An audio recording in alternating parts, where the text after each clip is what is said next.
Hey guys, welcome back to another video. This is not necessarily a tutorial, it's just kind of me working on this bag for my daughter, and I've been kind of lazy to crochet this past week, so I didn't actually, on vacation, I brought yarn. I filmed that blanket the update for the blanket that I was making, but I didn't actually crochet. I was more reading and kind of just relaxing the whole week, so I didn't really do much. So this is probably the first thing I have made or started since I came back. As you can see, I created some sort of like oval shape, and I kind of modified how I usually do this so that it would look more round and more uniform, because sometimes when you do the ends it kind of skews a little bit and it's just not, it doesn't stay flat because there's not enough increases on the end, or the increases are at the wrong spot. It's just how I learned how to do it. I followed a video, and I think it really depends on the kind of yarn and the size of your hook. So this time I'm using, actually, let me show you. Let me actually go get the label because it's not Red Heart. This time I'm using Caron. Okay, so this is what I'm using. Caron Yarn Inspirations. It's just a regular one, and it's in the color, let's see if I can find it, Rosewood. So I had my daughter pick her color, and she wanted to pick this one. In the middle here, I saw someone did slip stitches in the middle, just so it would remove that gap, because there's always that gap that appears whenever I do this oval shape, and I thought it was very interesting, and it does cover up that gap and it looks very nice. And right now I'm just doing back loop only, just so it would make that nice shape at the bottom. And I don't really have a plan for this video. I'm just getting back into crochet and getting out of that laziness. So I'm gonna work on this bag because I did when Joanne was actually still open. That's when we bought this yarn, and so I just want to finish this this bag for her. She wanted a bunny bag, and she actually drew a picture of what she wanted it to look like. So I'm going to have to reference that, and she said she wanted it this small. I hope it's small enough, and I wanted the bottom to just be a little bit wider so she could put more in it. And she wanted also a crossbody bag, so I have to figure out what to do about the straps. I do have some straps that I purchased from Joanne when they were still open, but I'm not sure. I think I might just do like a braid of yarn, something like that. I feel like that would fit better. I feel like the straps might be a little too bulky. I don't know, we'll see.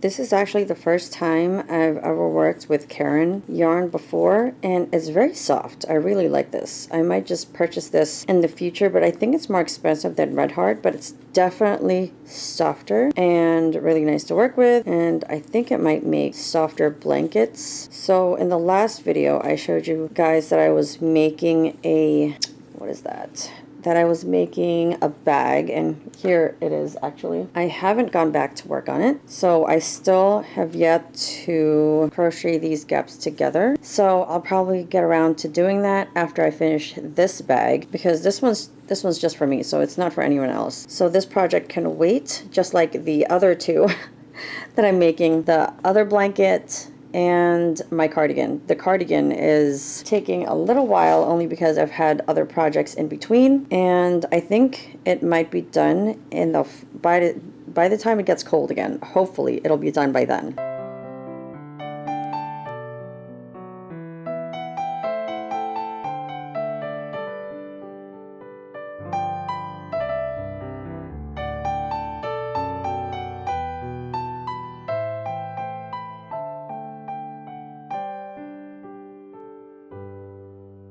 I've yet to buy the Loops and Threads yarn that it's supposed to be a dupe for Big Twist Baby Bear and Big Twist Plush. So I've never used Plush before, but I did hear that it might not be exactly the same. And I don't know if they actually have the rights or something to have the same exact yarn, but I don't know. So I'm very curious to see what it actually feels like, because it's different when you see someone's review. The one video that I watched actually showed that there was a difference, and it did look different in the video. So, and that was for Big Twist Plush. I'm not sure about Baby Bear. Other people are really happy with the yarn, but I don't know. I'm not sure if it's exactly the same like they claim to be on the website. So I'm going to have to pick up some yarn to test it out for myself, because I do have some Baby Bear left, because that's the one that I haven't seen really compared. So I'm going to have to go do that at the store. Not at My Michael's though. My Michael's doesn't have much yarn. I'm going to have to either wait until they restock their yarn, or I'm going to have to buy it on their website. I just don't want to pay for the shipping. I could just have in-store pickup, and that's usually free. I think Joann used to have a discount for in-store pickup. I don't think, unless that was Michael's, I don't remember. It's been a while since I've ordered from Michael's actually, so I'm thinking it might be Joann that has discounted in-store pickup. Yeah, it's been a while since I've been in a Michael's. Well, actually, it's been a while since I've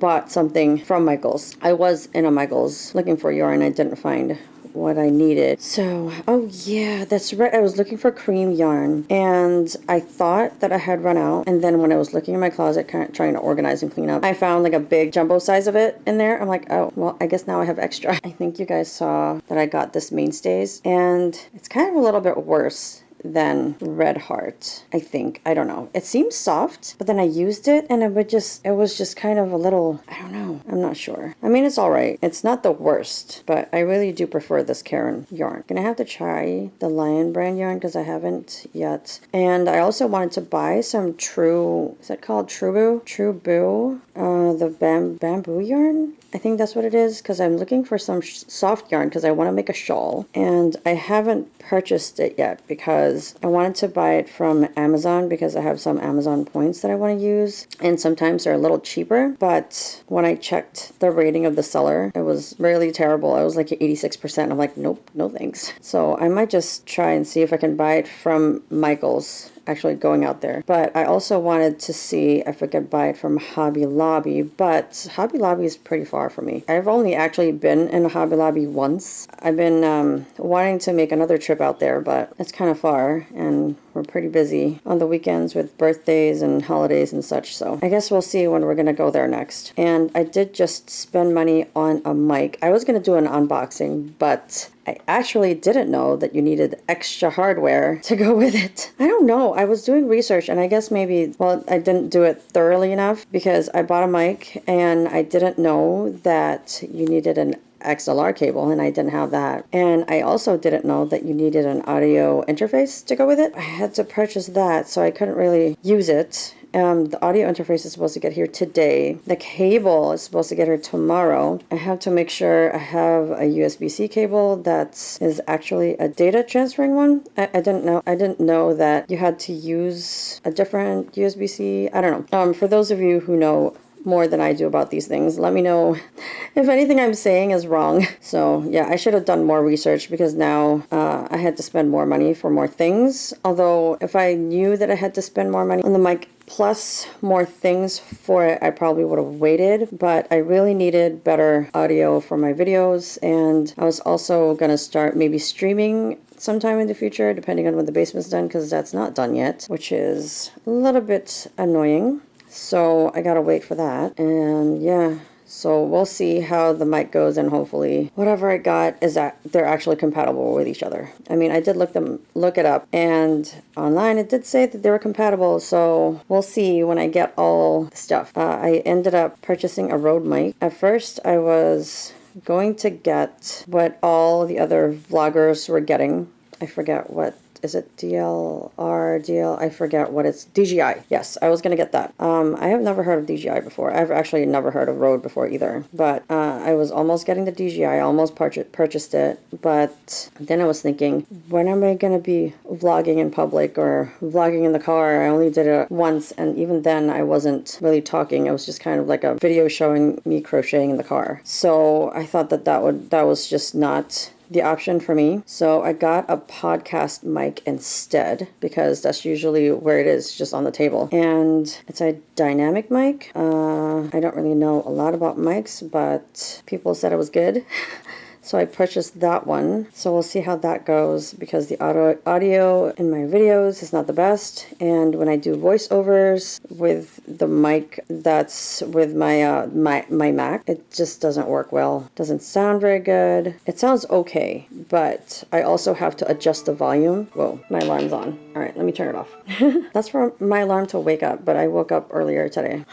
Okay, so I think, well, as you can see, this bag is growing nicely. I'm thinking, if you guys want the ends to not be sticking out like this and you want to keep this shape like right here, it probably would be best to decrease a couple of stitches here and a couple of stitches here, or maybe just one here and one here, so that it would go back like this. But I'm okay with this shape, and I think this is the size she was looking for. It might be slightly bigger actually, so I might make it like this.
As you can see here, I have the reference of my daughter's photo or drawing of what she wanted for her bag. And I'm just looking at it to make sure I have the dimensions all right. But she drew it a little short. So I planned on making it a little bit taller just so I would have room for all the features. And there's also the arms that I had to add.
For this part of the video, I am showing you how I cover up the gaps in the middle of the oval that I make.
I know I said I wasn't going to work on this bag, but I just realized that I didn't want to put a half project for this Friday because there are some Fridays where I won't have a full project. But since this one's already almost done, sort of, I didn't realize how long it would take for me to hide all the ends. There were so many, as you can see later.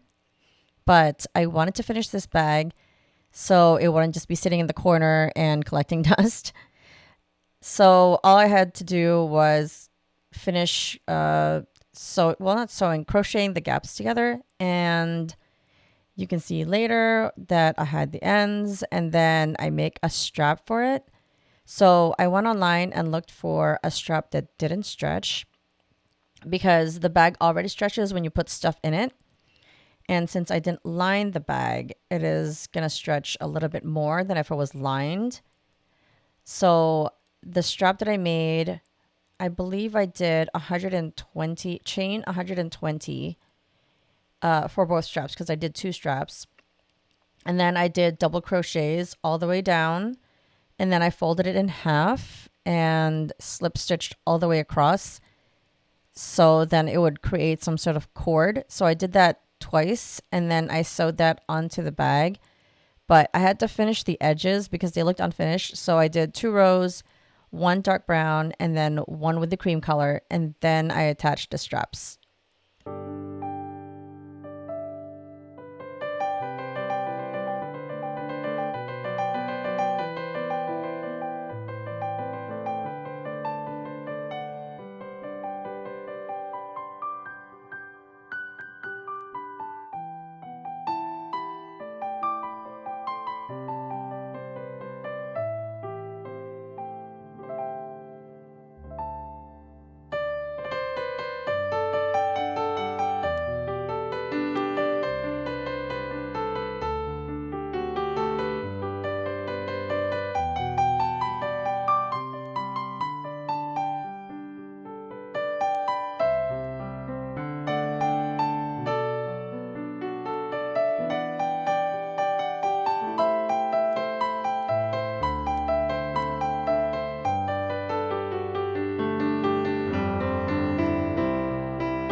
this is pretty much it for this video.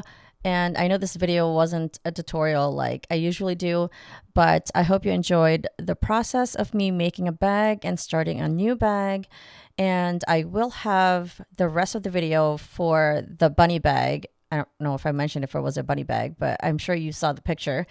But I will have more progress on the bunny bag for next Friday.